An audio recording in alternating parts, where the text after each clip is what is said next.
എന്റെ പപ്പ ചെറുതിലേ മരിച്ചുപോയി. എന്റെ അമ്മയുടെ അച്ഛനും അമ്മയൊന്നും ഇല്ല. അപ്പം മമ്മി ഞങ്ങളെ അങ്ങനെയാണ് വളർത്തിയേക്കുന്നത്, ഒന്നിനൊരു കുറവറിയിക്കാതെ.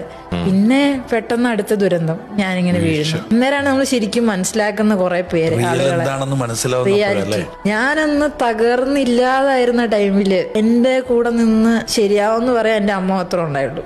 ഞാൻ പ്രാർത്ഥിക്കുന്ന ഒരു കുട്ടിയാണ്. ഞാൻ കോൺവെന്റ് സ്കൂളിലൊക്കെ പഠിച്ചേക്കണോണ്ട് ചെറുതിലേ തൊട്ട് അങ്ങനെ വളർന്നു വന്ന് വെച്ചാ. ഇന്നമാലുസിരി യുസ്ര എന്ന് പറയുമ്പോ പ്രയാസത്തോടൊപ്പം എളുപ്പമുണ്ട്. കുട്ടികൾക്കോ അല്ലെങ്കിൽ നമുക്കോ ഇതെല്ലാവർക്കും ആപ്ലിക്കബിളാ. എളുപ്പം ജീവിതത്തിൽ അനുഭവിക്കണമെങ്കിൽ പ്രയാസം വേണം. പ്രയാസം ഇല്ലെങ്കിൽ പിന്നെ എങ്ങനെ എളുപ്പത്തിൽ എത്താൻ പറ്റുക? ആ പ്രയാസത്തോടുകൂടി എളുപ്പത്തിൽ എത്തുമ്പോഴാണ് അതിന്റെ ഒരു വാല്യൂ കിട്ടുള്ളൂ. ആത്മീയമായിട്ടൊരു കണക്ഷൻ ഈ അദൃശ്യമായ ദൈവവുമായിട്ട് ഈ പ്രായത്തില് അങ്ങനെ ഒരു കുട്ടിക്ക് ഉണ്ടാകുക എന്ന് പറഞ്ഞാൽ ഇറ്റ് ഈസ് നോട്ട് നോർമൽ. എന്നൊക്കെ നമ്മൾ പലരും കാണാറുണ്ട്. ചെറിയ പരാജയം പോലും ദൈവത്തിന്റെ തോളിലിടും.